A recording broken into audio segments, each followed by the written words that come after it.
महाराज जी, संसारिक सुख और सुखी होने में क्या अंतर है? क्या विरक्ति रहना जरूरी है? सुखी संसारिक पुरुष हो सकता है। क्या रुपया सुख है? क्या शरीर भोग सुख है?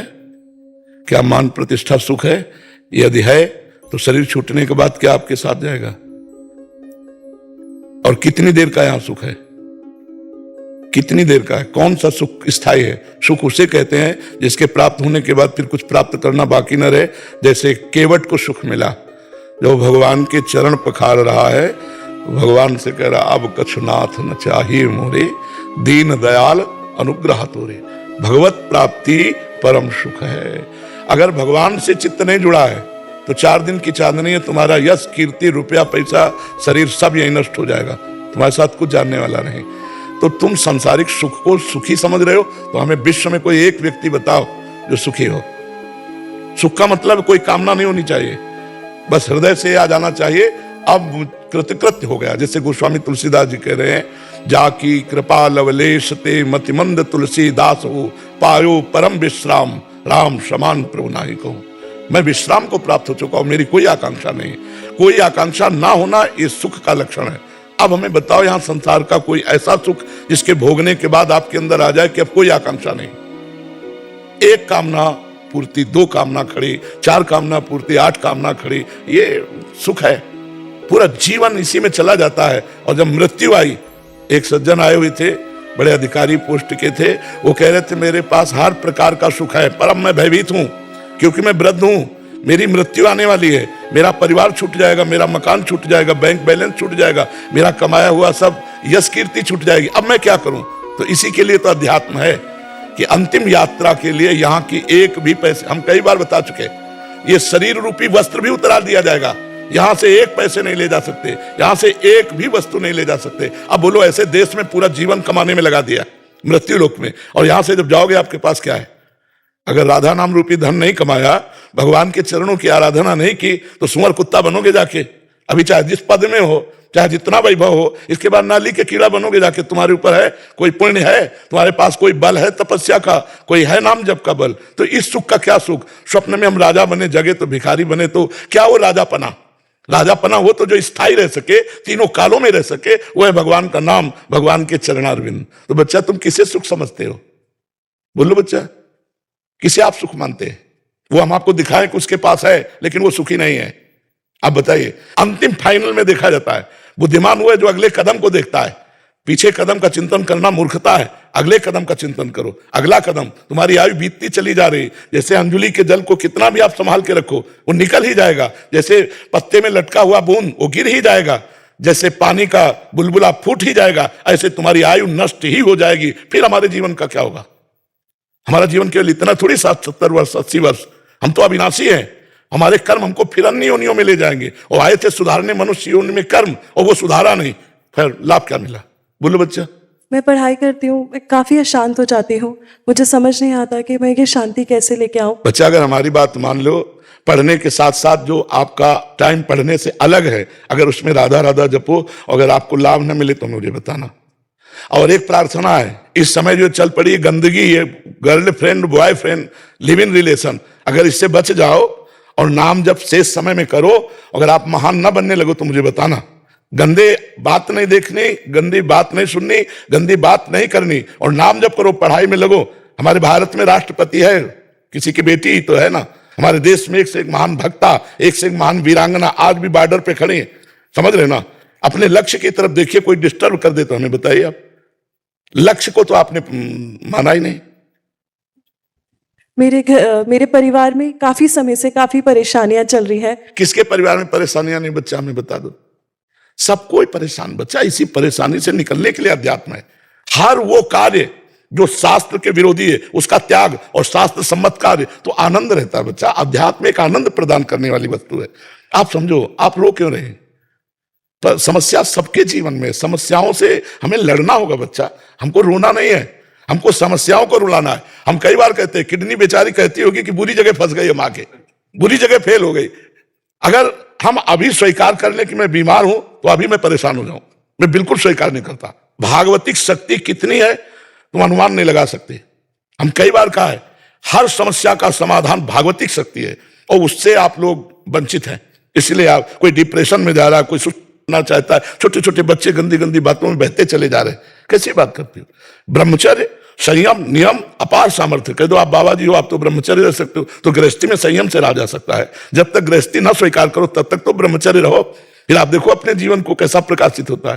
तो मेरी प्रार्थना बच्चा, राधा नाम जप करो, अपनी पढ़ाई को भगवान की पूजा समझो, जो समस्या तुमसे समाधान ना हो रहा हो, एकाग्र होकर भगवान से प्रार्थना करो। भगवान ऐसा नहीं है कि वो कहीं दूर है, आपके अंदर ही है। ऐसा ज्ञान दे देंगे तुरंत समस्या का समाधान हो जाएगा। विश्वास कीजिए, हम आपसे हृदय की बात कहते हैं। भगवान का टेलीफोन नंबर है, हम बताए नंबर, आर्त, जैसे रो रही ना ऐसे एकांत होकर आर्त होकर पुकारना। जो ही द्रौपदी ने देखा कोई सहारा नहीं, वो आर्त होकर पुकारा तो इतना वस्त्र बढ़ गया, वस्त्रावतार भगवान का हो गया कि दुशासन हार गया और बाजू से वस्त्र नहीं हटा पाया। वो भगवान द्रौपदी के लिए नहीं है, हमारे लिए भी है। हम भगवान को पुकारते नहीं हैं, हम अंदर से भगवान से अपना लगाव नहीं रखते हैं, इसलिए हमारी दुर्दशा होती चली जा रही है, हम बहते चले जा रहे हैं। कोई सुखी नहीं बच्चा। बच्चा भगवान के आश्रय के बिना आनंद की अनुभूति नहीं हो सकती। इसलिए नाम जप करो, अच्छे बच्चे बनो और भगवान से प्रार्थना करो। हर समस्या का समाधान भगवान के पास है और वो आपके अंदर दे देंगे बुद्धि में। बाहर की समस्या का हल हो जाएगा या उसका आंतरिक निवारण मिल जाएगा? बच्चा, जब भगवान से हम प्रार्थना करेंगे तो दोनों में सामर्थ्य है। समस्या का भी समाधान कर देंगे और ज्ञान के द्वारा भी समाधान कर देंगे। दोनों प्रकार से समाधान हो सकता है, ज्ञान के द्वारा भी और समस्या को हटा करके भी समाधान हो सकता है। जी। दीक्षा सिंह जी सुल्तानपुर से। महाराज जी, आपके चरणों में कोटि कोटि प्रणाम। गुरुदेव भगवान, इष्ट के प्रति अनन्यता का भाव कब और कैसे आता है? गुरुदेव भगवान, अपने गुरु और इष्ट के प्रति मन वचन कर्म से कैसे समर्पित हुआ जाता है? देखो सबसे बड़ी बात यह है कि अज्ञान के द्वारा हम इतना फंस चुके हैं। जननी जनक बंधु सुतदारा तनु धन धाम सुहृद परिवारा, इसमें इतना फंस चुके हैं कि भगवान लगते ही नहीं कि है। ईमानदारी से देखो, लगते ही नहीं कि है, हम में है, इनमें है, चराचर जगत में ऐसा नहीं लगता है। भगवान से प्रेम करने के लिए भगवान स्वयं कह रहे, जननी जनक बंधु सुतदारा तनु धन धाम सुहृद परिवारा, सबकी ममता ताग बटोरी मम पद मन ही बांध बर डोरी। अगर हम अपनी माँ में भगवान को देख लें, मेरे भगवान मेरी माँ के रूप में है, मुझे और किसी भगवान की जरूरत नहीं, और अपनी माँ की सेवा करूं, उसी से भगवान से प्रेम हो जाएगा। मेरे भगवान पिता रूप में है, मेरे भगवान मेरी पत्नी रूप में आए, मेरे भगवान मेरे पति रूप में आए, मेरे भगवान मेरे पुत्र रूप में आए। हम एक पाषाण की मूर्ति में भगवान मानकर उन्हें रिझा सकते हैं और अपने पति में भगवान मान के, अपने पुत्र में भगवान मान के, अपने माता पिता में भगवान मान के हम भगवान को नहीं रिझा सकते। व्यवहार कैसा होगा महाराज जी? बिल्कुल जैसे पुत्र का होता है। हम भगवान जैसा व्यवहार नहीं करेंगे, भाव रखेंगे। जैसे मानो पिता है, अपने पुत्र में भगवत भाव करता है, वो गलती करेगा तो थप्पड़ पाएगा, लेकिन भाव यही रहेगा कि भगवान है इसके अंदर। जैसे भीष्म जी विपक्ष में है तो सामने श्री कृष्ण है, विपक्ष में तो युद्ध करते हुए बाण श्री कृष्ण को भी मार रहे हैं, लेकिन पूर्ण दास हैं भगवान श्री कृष्ण के भीष्म जी। तो इसमें यह नहीं होता कि हम भगवान मान रहे तो अगरबत्ती करेंगे अपने पुत्र की, नहीं, आवश्यकता पड़ेगी तो चपत लगाएंगे, डांटेंगे, लेकिन भावना रहेगी कि मेरे भगवान इसमें विराजमान है। जैसे सत्य वस्तु जाननी है तो आप देखो, ये चमक रहा है तो बिजली है, और ये इसमें भी बिजली है, पंखा में भी बिजली है। तो जो बिजली के तत्व को जानने वाला है उन यंत्रों में नहीं फंसेगा, वो यंत्र सब चल रहे हैं बिजली से। ऐसे ही चाहे कोई भी चराचर जीव हो, अगर उसमें चैतन्यता है, उसमें पावर है, तो भगवान है। पर जी बात तो समझ आ रही है, बेटी आंतरिक धारण क्यों नहीं हो? मलिनता, वासनाएं, पाप, अज्ञान, इसी की निवृत्ति के लिए तुम कहते राधा राधा रटो, राधा राधा जपो, फिर देखो आपको भगवान से प्रेम होता है कि नहीं। नाम जप सब विपत्तियों का नाश कर, हरि स्मृति सर्व विपद विमोक्षणा। जितना नाम जप करोगे उतने संसार का राग मिटता चले। यहां प्यार कौन कर रहा है?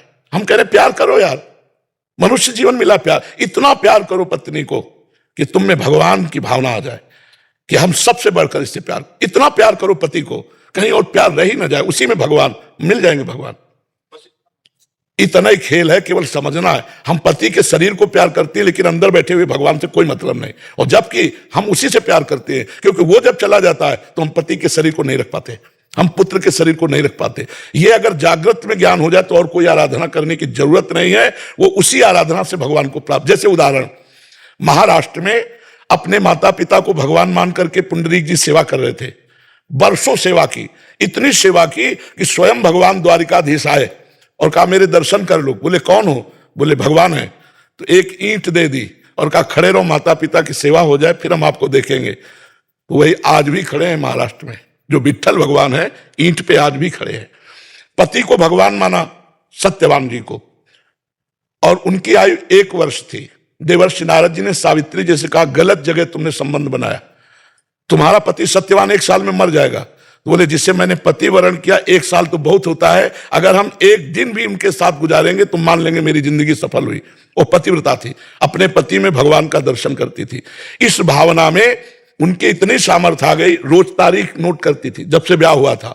और जब 1 वर्ष पूरा होने को हुआ तो पति से कहा आज तक हमने कभी कुछ मांगा नहीं, आज मांगती हूं आपसे। क्या? वो लकड़ी काट करके बेचकर अपने परिवार का पोषण। बोले आज लकड़ी लेने मैं साथ चलूंगी। सत्यवान ने कहा कोई मांग है आपकी, चलो हमारे साथ। गए। वो एक एक क्षण गिन रही थी। सत्यवान का सर दर्द हुआ, उनका सावित्री सर दर्द, बोले भगवान नीचे आ जाइए, अपनी गोद में लिटा लिया और सिंहनी की तरह बैठ गई कि देखते हैं कौन मेरे पति को ले जाएगा। तो देखा भैंसे पर सवार यमराज जी आए। यमराज जी ने पास के द्वारा सत्यवान के सूक्ष्म शरीर को खींचा। सावित्री जी ने कहा महाराज ये मेरे पति हैं और स्त्री का सुहाग ये सब कुछ होता है, अगर आप इसको ले जा रहे हैं तो मेरे को भी ले चलिए। तो उनका नहीं, तुम्हारी आयु अभी पूर्ण नहीं हुई। तो उनका महाराज आपकी सामर्थ्य नहीं कि मेरे पति को ले जाए। उनका अभी बच्चे हो तुम, ऐसी बातें नहीं करते, अगर तुम हमसे बात कर पा रहे तो केवल पातिव्रत धर्म के कारण। वो लेके चल दिए तो सावित्री जी पीछे चल पड़ी। उन्होंने कहा तुम्हारे पातिव्रत धर्म से मैं बहुत प्रसन्न हूं, तुम क्या चाहती हो? तो उनका हमारे जो सास ससुर हैं वंदे, उनका राज्य छिन गया है, गरीबी से गुजारा कर उनका राज्य मिल जाए, उनके नेत्र जागृत हो जाए, तथास्तु। फिर पीछे चले तो देखा सावित्री जी आ रही। उनका पीछे क्यों आ रही? बोले जहां पति वहीं पतिव्रता का स्थान होता है। आप ऐसा कैसे भूल गए कि हमारे पति को ले जाएंगे और मुझे छोड़? बोले एक वरदान और मांग लो। तो बोले जो मेरे माता पिता है, अर्थात मेरे कोई भाई नहीं है, उनके पुत्र हो जाए। बोले तथास्तु। फिर पीछे चल पड़े। धर्मराज ने कहा आखिरकार आप क्या चाहती हैं? सत्यवान के सिवा और कुछ मांग लो और वापस हो जाओ, आखिरी वरदान। तो उनका भगवान मेरे एक पुत्र हो जाए। बोले तथास्तु। जे तथास्तु कहा तो उनका ध्यान करो मैं पतिव्रता हूं, मेरे पति के सिवा मेरे गर्भ में किसी का पुत्र आ नहीं सकता, तो अब आप पति को छोड़ दीजिए। धर्मराज की बुद्धि को चकरा दिया एक पतिव्रता ने, अपने पति को भगवान मानने और वापस ले आई। तो हम लोग क्या करते हैं कि मंदिर में तो भगवान को मान सकते हैं या अन्यत्र भावना कर सकते हैं, लेकिन अपने घर परिवार में भगवान को नहीं मान सकते। तो कैसे भगवान से प्रेम हो? जब गोस्वामी जी देख रहे हैं तो सिया राम में सब जग जानी, तो हम अपने परिवार को और प्यार करें। हम ये नहीं कह रहे वैराग्य करो, और प्यार करो। अभी इंसान मान के प्यार करो, फिर अंदर भगवान को देखकर प्यार करो। ये तुम्हारी भक्ति बन जाएगी, तुम्हारा मंगल हो जाएगा। आज पति पत्नी में विश्वास नहीं है, माता पिता पुत्र में संबंध खट्टे हो रहे हैं। बूढ़े माता पिता को जवान पुत्र फुटपाथ में निकाल दे रहे हैं। क्या ये है? पति कह रहा पानी पिलाना जरा, वो बोले नहीं शंकर जी को चढ़ा के आ रहे हैं, सामने शंकर जी मांग रहे हैं, उनको तो पिला नहीं रहे, वहां शंकर जी में जाओगे तो क्या? तो ये व्यवहार अगर शुद्ध हो जाए तो हमें भगवान से प्रेम हो जाए। अगर व्यवहार शुद्ध नहीं होगा तो इसी में फंसे रहेंगे। इसी में फंसे रहने के कारण भगवान से प्रेम नहीं होता। जी। ममता पांडे जी। हरिवंश।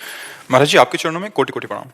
महाराज जी शरीर के पति को धाम और संतों में बहुत निष्ठा नहीं है, लेकिन जब वृंदावन की महिमा सुनती हूँ तो गुरु कृपा से मन में इच्छा होती है कि इनको समझा बुझाकर ले आऊं, पर डर लगता है कहीं संत अपराध भगवत अपराध ना बन जाए। मुझे इन्हें लाना चाहिए कि नहीं लाना चाहिए?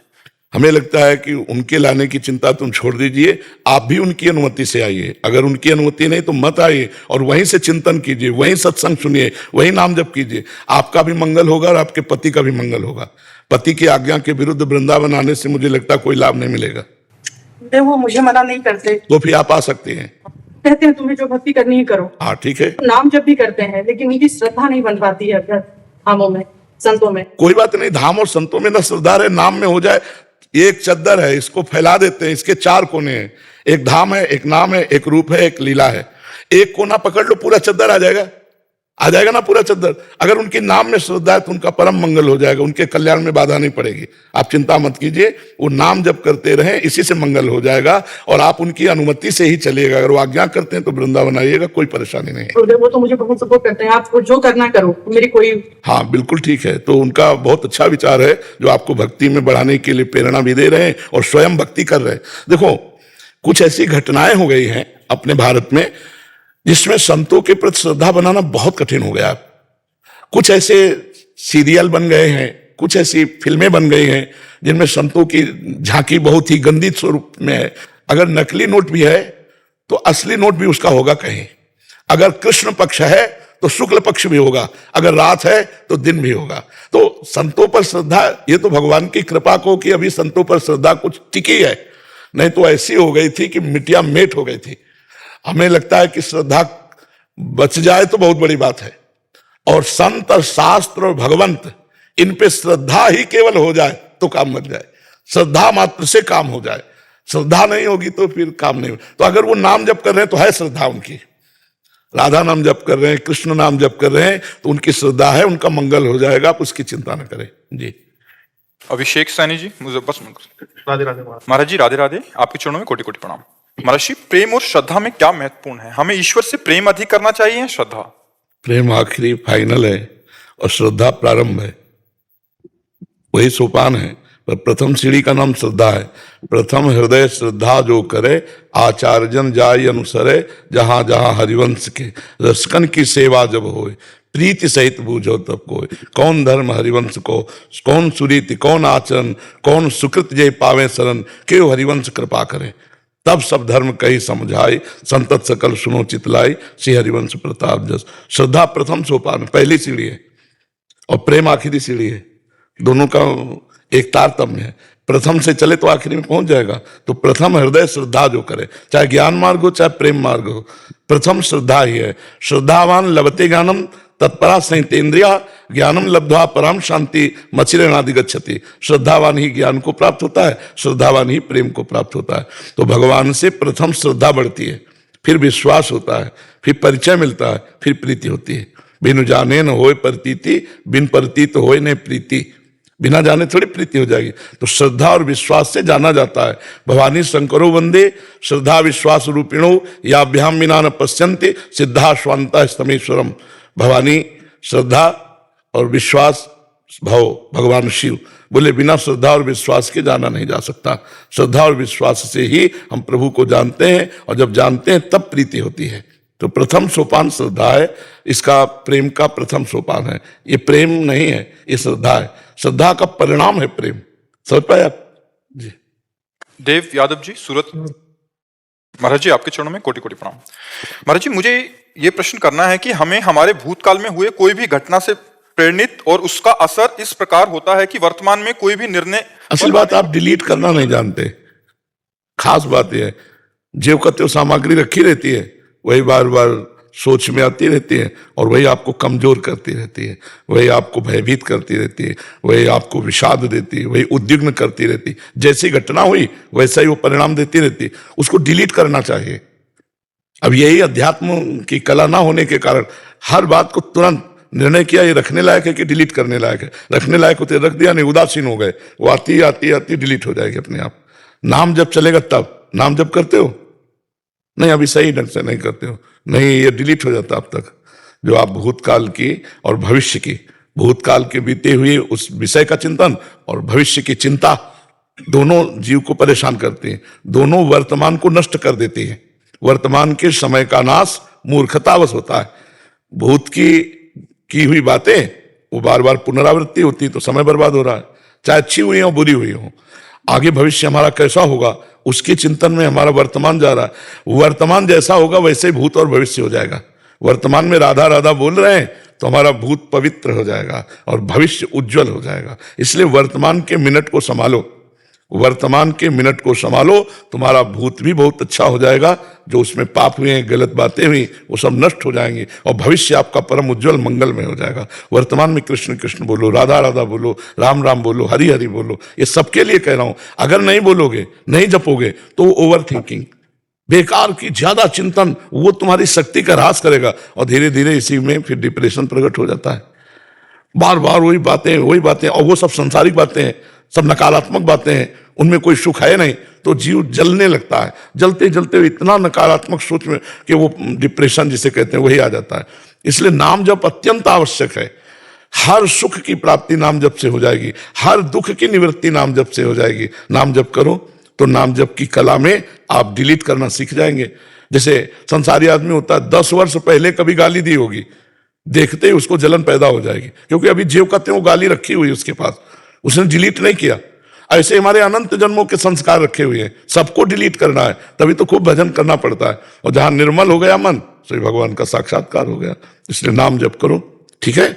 और जैसे हम नाम जप कर रहे हैं, पूर्व की बातें आ रही हैं, आगे की सोच आ रही है, उसको ना पकड़ो और ना बुरा मानो, समझ रहे हो। पकड़ना होता है कि उसमें डूब गए, बहुत अच्छा है, और ना बुरा मानो ये क्यों आया, वो अपने आप डिलीट कर देगा नाम। आपको सिर्फ ध्यान देना है राधा राधा राधा राधा। जब पढ़ाई कर रहे हैं तो पढ़ाई कर रहे हैं, जब कोई कार्य कर रहे हैं तो एकाग्रता पूर्वक कार्य कर रहे हैं, तो पढ़ाई और उस कार्य को भी भगवान को समर्पित कर दो। और जब खाली है तो राधा राधा राधा, मन को अन्य चिंतन करने का अवसर ना दो, ठीक है जी।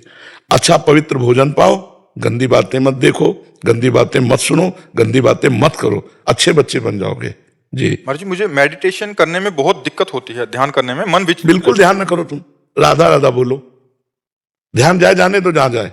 तुम पहले पकड़ो तो, डोरी पकड़ लो, पतंग कहां जाएगी। डोरी पकड़ लो, पतंग कहां जाएगी, वो तुम्हारे हाथ में है। पतंग पकड़ना चाहोगे, डोरी छोड़ दोगे, कभी हाथ में नहीं आएगी। नाम डोरी है, पतंगो यथा तो मन भ्रम मारा। अगर नाम पकड़ लिया तो ध्यान ज्ञान सब कुछ आ जाएगा तुम्हें। राधा राधा राधा। विकास मिश्र जी अमेठी से। जी राधे राधे महाराज जी। महाराज जी कभी कभी जब जीवन में कठिन दौर आते हैं और उनका समाधान नहीं निकल पाता तो मन में तो भगवान समाधान निकाले कौन, अध्यात्म का ज्ञान है नहीं, और संसारी पुरुष समाधान जानता नहीं।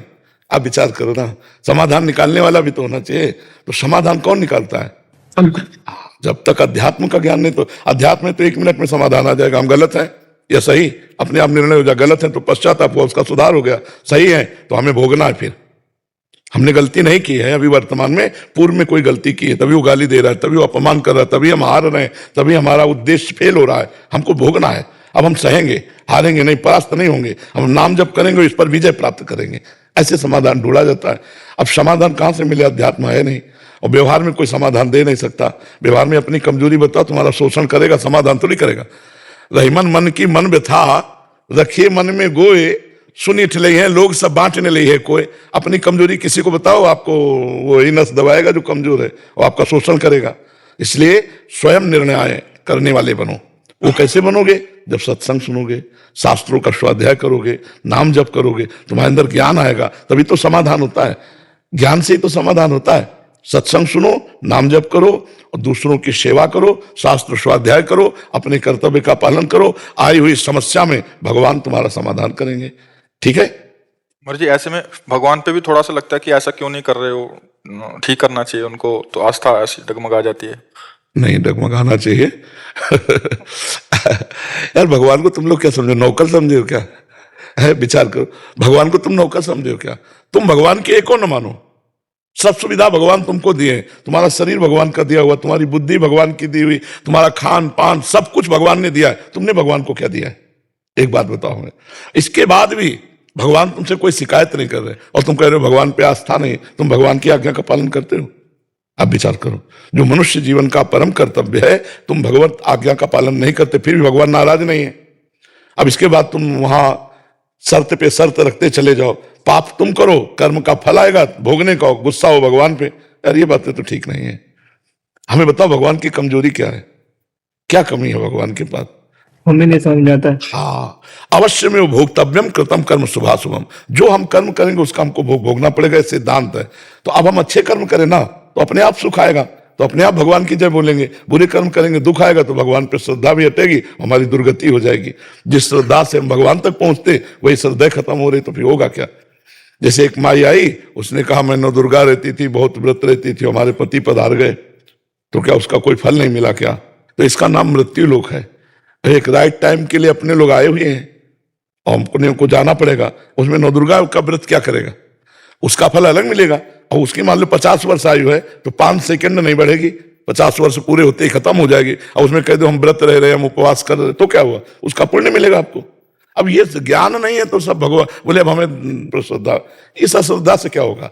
आकाश में थूकोगे तुम्हारा, हाँ वहां आकाश थोड़ी गल जाएगा। भगवान आकाश की तरह महान है, तुम्हारे उससे क्या फर्क पड़ेगा उनके। लेकिन वो तुम्हें दुलार करेंगे, वो ऑक्सीजन तुम्हारा बंद नहीं कर देंगे, वायु देंगे, पृथ्वी पे रहने देंगे, पानी देंगे, भोजन देंगे। वो कितने कृपाल हैं यार, विचार करो। तुम्हारे शरीर में तुमने कुछ बनाया है क्या, सब भगवान ने बनाया, फिर भगवान को क्यों तुम दोष देते हो? क्या भगवान ने गलती की आपके साथ? नहीं, कभी कभी जब जैसे एग्जाम दे रहे हैं लगातार, फाइनल में जाके वो रुक जाता है, थोड़ा सा मन डगमगा जाता है गुरुजी। उसमें भगवान का क्या दोष है? अपनी अपनी पढ़ाई, अपनी अभ्यास, अपनी कमजोरी को हमें ठीक करना है, और उसके लिए हम भगवान से प्रार्थना करें कि हमारी बुद्धि पढ़ाई में लगे। अब तुम्हारी स्मरण शक्ति, पावर शक्ति कमजोर है, एग्जाम में फेल नहीं होगे तो क्या होगे? आप बात करो, कमी आपकी है भगवान की? नहीं, बेकार भगवान का दोषारोपण करते हो। आप बताओ, हमारी कमजोरी देखो, बुद्धिमान आदमी वो है जो अपनी कमजोरी को दूर करता है। अच्छा, कुछ कार्य ऐसे हैं जिसमें हमारी कमजोरी ना होने पर भी हमें फेल होना पड़ेगा, क्योंकि हमारा प्रारब्ध भोग है। हाँ, वो हमको गिराएगा, तो हमको थोड़ा सहना है कि पीछे गलती की है, इस बार ऐसा आया है, अगली बार हम और मेहनत करेंगे और फाइनल में अच्छे आएंगे। हमें निराश नहीं होना। हम लोग भगवान के इसलिए पक्ष नहीं ले रहे, आप निर्णय करके बताओ। हाँ, गलती हमारी है, भगवान को अपने प्रभु से ऐसे मांगा जाता है जैसे अपने बाप से मांगा जाता है। अपने माता पिता से हम थोड़ी कहते कि हम तुम्हें कुछ खवाएंगे पियाएंगे, आप हमको। अपने माता पिता, प्रभु हमें बुद्धि दो जिससे मैं अच्छा विद्यार्थी बनूं, प्रभु मुझे ऐसी सामर्थ्य दो जिससे मैं भारत की सेवा करूं, प्रभु मुझे ऐसा धन दो जिससे आए हुए अतिथि संतों का सत्कार करूं, परिवार, ऐसे मांगा जाता है। प्रभु है, और ना दे तो माता पिता नहीं देते तो हम माता पिता को माता पिता नहीं मानते क्या? तो मम्मी है, पापा तो पापा ही। अब ये थोड़ी कि हमारी श्रद्धा खत्म हो गई, पापा तो पापा ही है, मम्मी तो मम्मी ही है। ऐसे भगवान तो भगवान है ना। उनके प्रति श्रद्धा खत्म करने का मतलब अपने जीवन को गर्त में गिरा देना, वही श्रद्धा हमें उठाती है जी। महाराज, हमको भगवान ने क्यों फंसाया? जैसे कि मैं हूँ, तुम कौन हो हमें बता दो तो हम तुम्हें मुक्त कर दें अभी। मैं आपके जवाब एक साल से हमें एक शब्द में बताओ, तुम हो कौन? भगवान का अंश। भगवान का, गंगा जी का एक चम्मच गंगा जल बोला जाएगा, एक टैंकर गंगा जल बोला जाएगा ना। चाहे एक चम्मच हो चाहे एक टैंकर हो, क्या बोला जाएगा? तो भगवान का अंश कौन हुआ? हुआ ना। तो आपको किसने फंसाया? आप खुद फंसे हो अपने आप में। मैं निकलना चाहता हूँ पर, तो अब हम तुम्हें रास्ता बता रहे, राधा राधा रटो, निकल। मैं राधा राधा रखता हूँ पर माता पिता भी है। ये फंसाओ मत, फंसो नहीं। जब निकलना चाहते हो तो फिर माता पिता के नहीं, भगवान माता पिता के रूप में उनकी सेवा करूंगा, राधा राधा बोलते हुए। मैं मेरी माँ राधा रानी को चाहता हूँ, मैं फंस गया हूँ दुनिया से, मैं भगवान को। राधा राधा जपो, माता पिता परिवार जो है उनकी मेहनत करके सेवा करो। देखो, परेशान होने की यार जरूरत क्या है? नाटक में अगर तुम नाटक नहीं मानोगे तो परेशान हो जाओगे। नाटक करना है बच्चा। यहाँ पुत्र हो तो माता पिता के सामने पुत्र का नाटक करो, मित्र हो तो मित्र का नाटक करो, पिता हो पिता का नाटक करो, पति हो पति का नाटक करो। नाटक करोगे तो मुक्त हो जाओगे।